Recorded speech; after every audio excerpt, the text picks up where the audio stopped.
Bismillahirrahmanirrahim. Assalamualaikum warahmatullahi taala wabarakatuh. Rabbi shrah li sadri wa yassir li amri wahlul 'uqdatam min lisani yafqahu qawli. Alhamdulillah, jadi pada sesi perbincangan pada kali ini saya ingin meneruskan perbincangan untuk mata pelajaran Bahasa Melayu STPM semester 3 910/3. Jadi sebelum tu, bagi yang pertama kali mengikuti perbincangan dengan saya ucapkan selamat datang. Jadi bagi siapa yang belum subscribe, bolehlah subscribe channel saya ni. CA, saya gunakan saluran ini untuk berbincang bagi subjek Bahasa Melayu STPM. Jadi untuk ni adalah untuk semester 3 910/3. Jadi untuk hari ini saya akan bincangkan untuk tajuk yang pertama lah untuk semester 3, iaitu 1.0 wacana. Jadi untuk tajuk wacana ni 1.1 konsep wacana. Jadi sebelum saya meneruskan perbincangan saya untuk 1.1 konsep wacana ni, apakah yang sepatutnya kamu perlu tahu? Kalau kita lihat sini, dalam huraian sukatan pelajaran, calon seharusnya dapat menjelaskan konsep wacana. Calon seharusnya dapat menjelaskan konsep wacana. Kita dah untuk tajuk yang pertama ni, wacana 1.1 konsep wacana. Calon seharusnya dapat menjelaskan konsep wacana. Okey. Untuk konsep wacana 1.1 konsep wacana, wacana ialah unit bahasa yang melebihi batas ayat. Itu adalah konsep wacana, unit bahasa yang melebihi batas ayat. Kalau soalan tanya, apakah maksud wacana atau konsep wacana? Konsep wacana, unit bahasa yang melebihi batas ayat, ataupun satu satuan bahasa yang berurutan dan lengkap, ataupun terdiri daripada beberapa ayat, sejumlah ayat, ceraian, bab, satu perenggan, buku atau siri buku. Ini adalah konsep wacana. Seterusnya 1.2 ciri wacana. Dalam tajuk yang pertama ni, untuk tajuk wacana, pecahan 1.2 ciri wacana. Calon seharusnya dapat menjelaskan ciri wacana. B. Mengenal pasti kohesi dan koheren dalam teks. Menggunakan kohesi dan koheren dalam penulisan. Ini adalah 1.2 ciri wacana. Ambil perhatian tentang perkara ni ya. Sepatutnya untuk ciri wacana ni, anda semua harusnya dapat menjelaskan ciri wacana, mengenal pasti kohesi dan koheren dalam teks, menggunakan kohesi dan koheren dalam penulisan. Seterusnya 1.2 lagi di bawah ciri wacana. Kita lihat 1.2.1 kohesi. Ciri wacana yang pertama ialah kohesi, iaitu tautan. Apa maksud kohesi ataupun tautan ini? Iaitu hubungan atau jalinan yang erat antara kata, frasa dan ayat untuk menghasilkan wacana yang utuh. Untuk kohesi, hubungan atau jalinan yang erat antara kata, frasa dan ayat untuk menghasilkan wacana yang utuh. Ini adalah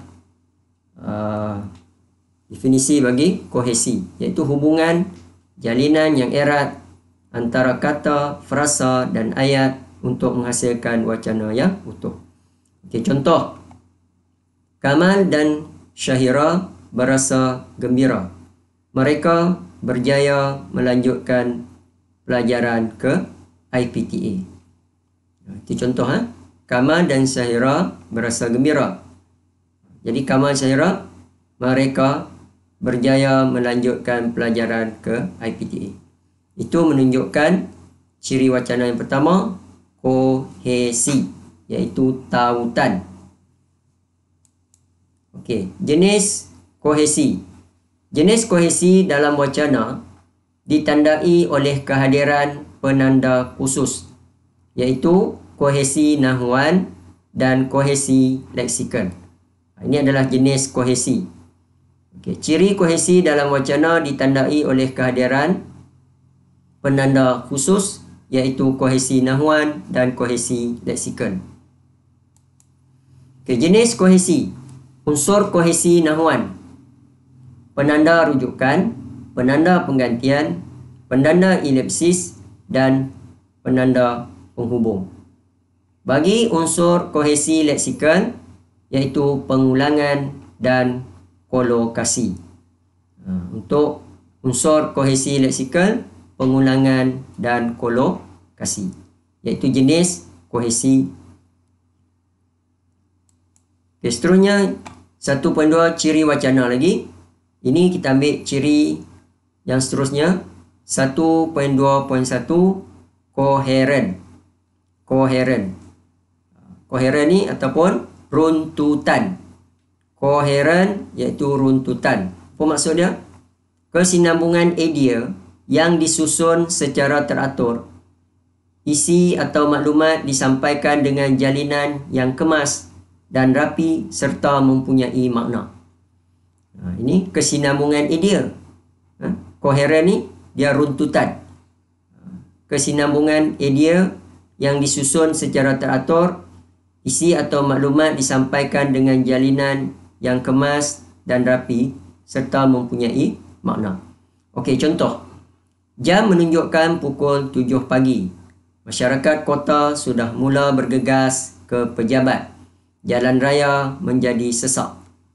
Ini adalah wacana yang menunjukkan ciri wacana, iaitu koheren ataupun runtutan. Jadi kalau soalan minta ciri wacana koheren, makna koheren, kesinambungan idea yang disusun secara teratur, isi atau maklumat disampaikan dengan jalinan yang kemas dan rapi serta mempunyai makna. Okay, kalau soalan minta contoh wacana, ini adalah contoh yang tanya menunjukkan ciri wacana, iaitu dari segi koheren ataupun runtutan. Jam menunjukkan pukul 7 pagi. Masyarakat kota sudah mula bergegas ke pejabat. Jalan raya menjadi sesak. Okey, itu ciri wacana dari segi koheren. Okey, seterusnya kita lihat 1.3 jenis penanda wacana. Jenis penanda wacana. Okay, kita tengok jenis penanda wacana yang pertama, 1.3.1 penanda penghubung. Penanda penghubung. Okey, untuk penanda penghubung ini dia dibahagikan kepada 5. Okey, sebelum tu kita lihat dulu apa maksud penanda penghubung. Penanda penghubung iaitu untuk mewujudkan kesinambungan dalam ayat atau antara ayat. Okay. Penanda penghubung untuk mewujudkan kesinambungan dalam ayat atau antara ayat. Okay, kita lihat penanda penghubung yang pertama, penanda penghubung tentangan. Apa maksud penanda penghubung tentangan? Iaitu penanda penghubung yang menunjukkan pertentangan maklumat. Contoh, walaupun begitu, sungguh pun, akan tetapi, namun demikian. Iaitu penanda penghubung tentangan. Yang kedua, penanda penghubung tambahan. Penanda penghubung tambahan menyatakan tambahan maklumat. Contoh, tambahan pula, dalam pada itu, selain itu, di samping itu. Itu adalah penanda penghubung tambahan. Seterusnya, penanda penghubung musabab. Menjelaskan sebab berlakunya sesuatu. Contoh, oleh itu, dengan demikian, lantaran itu. Dan yang seterusnya, penanda penghubung kesimpulan. Menunjukkan rumusan tentang perkara yang dibincangkan. Contoh, kesimpulannya, akhirnya, akhir kata. Itu adalah penanda penghubung kesimpulan. Seterusnya, penanda penghubung tempoh. Menyatakan masa atau siri berlakunya sesuatu. Contoh, selepas itu, sementara itu, akhir sekali. Okey, itu adalah jenis penanda wacana yang pertama, penanda penghubung. Ingat penanda penghubung, dan penanda penghubung ni terbagi pada 5. Penanda penghubung tentangan, penanda penghubung tambahan, penanda penghubung musabab, penanda penghubung kesimpulan, penanda penghubung tempoh. Okey, seterusnya jenis penanda wacana yang kedua, 1.3.2, penanda rujukan. Penanda rujukan. Apa maksud penanda rujukan? Hubungan antara kata dengan benda yang dirujuk. Hubungan antara kata dengan benda yang dirujuk. Boleh terdiri daripada kata ganti nama diri. Itu penanda rujukan. Hubungan antara kata dengan benda yang dirujuk boleh terdiri daripada kata ganti nama diri. Contoh, mereka, dia, rumah itu, kami, beliau, tersebut. Itu adalah penanda rujukan. Jenis penanda wacana yang ketiga, 1.3.3, penanda penggantian. Merupakan penggantian sesuatu unsur dengan unsur yang lain dalam wacana yang sama. Okey, contoh, budak-budak. Itu budak-budak boleh diganti dengan kanak-kanak. Utusan boleh diganti dengan perwakilan. Itu merupakan penggantian sesuatu unsur dengan unsur yang lain dalam wacana yang sama. Penanda penggantian. Seterusnya, jenis penanda wacana, penanda leksikal. Penanda leksikal. 1.3.4, penanda leksikal. Okey, penanda leksikal ni ada 4, iaitu penanda leksikal pengulangan kata bersinonim.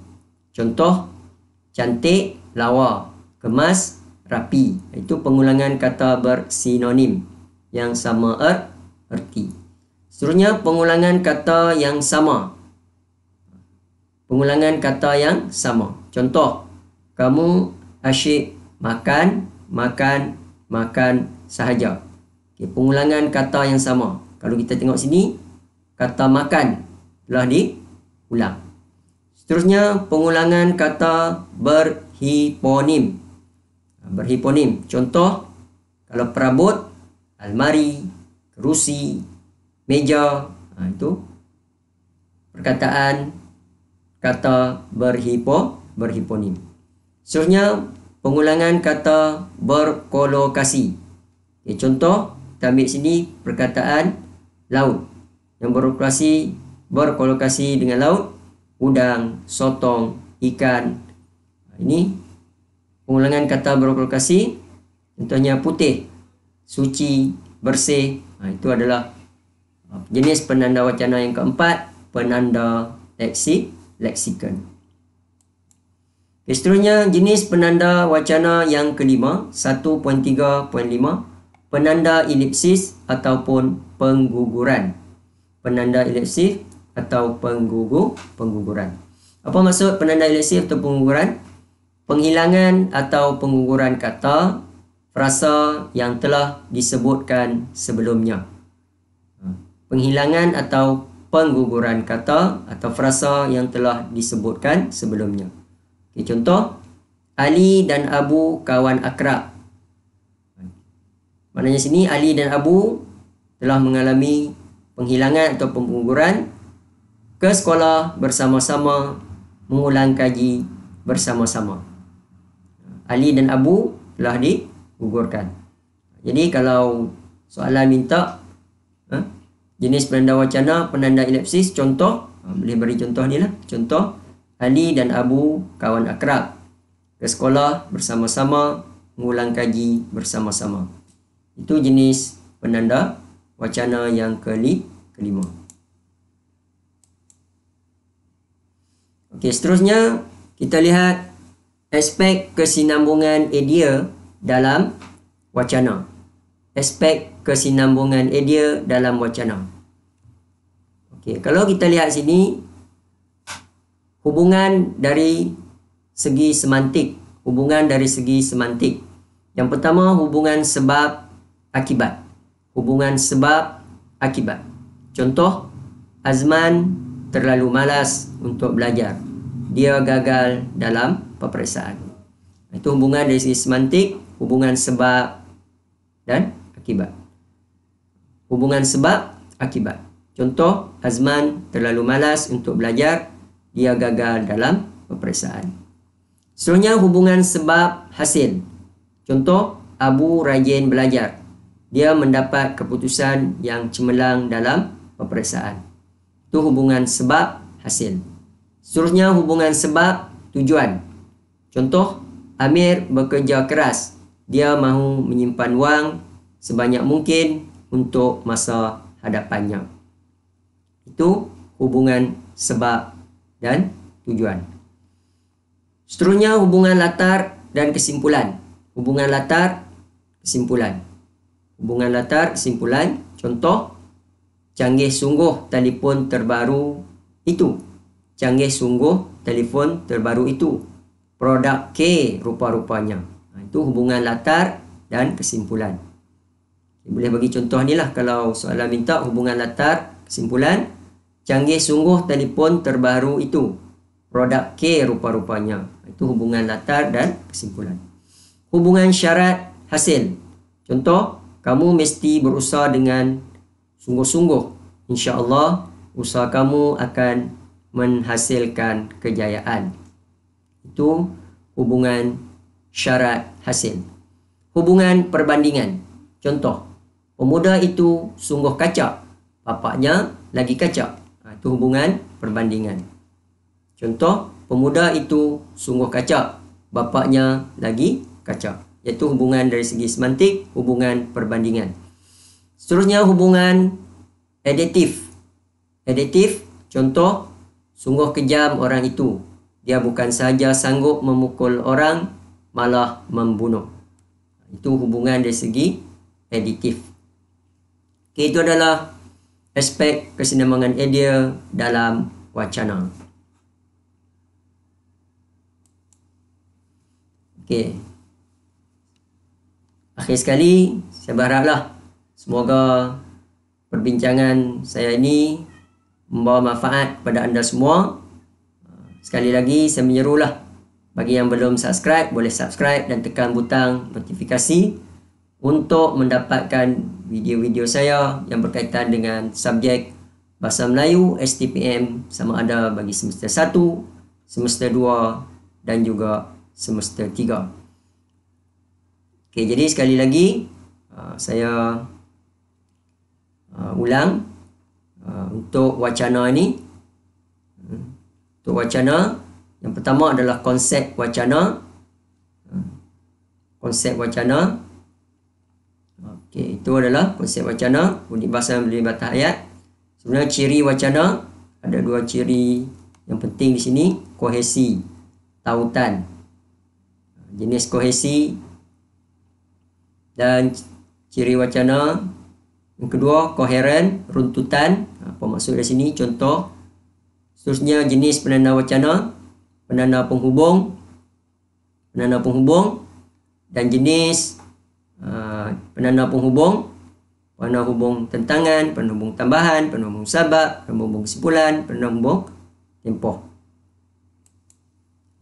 Seterusnya, penanda rujukan, penanda penghubung, penanda rujukan, penanda penggantian, penanda leksikal, penanda elipsis ataupun pengguguran, dan seterusnya aspek kesinambungan idea dalam wacana. Ada hubungan lah, hubungan sebab hasil, hubungan sebab tujuan, hubungan latar kesimpulan, hubungan syarat hasil, hubungan perbandingan, hubungan adjektif, hubungan sebab dan akibat. Sekali lagi, sekian, terima kasih di atas perhatian anda semua. Semoga perkongsian saya ini bermanfaat untuk anda semua dan saya doakan anda semua berjaya. Utamanya untuk semester 3 ini, insya-Allah untuk sesi-sesi yang akan datang saya akan bincang untuk tajuk yang kedua lah bagi semester 3, iaitu retorik. Sekian, terima kasih.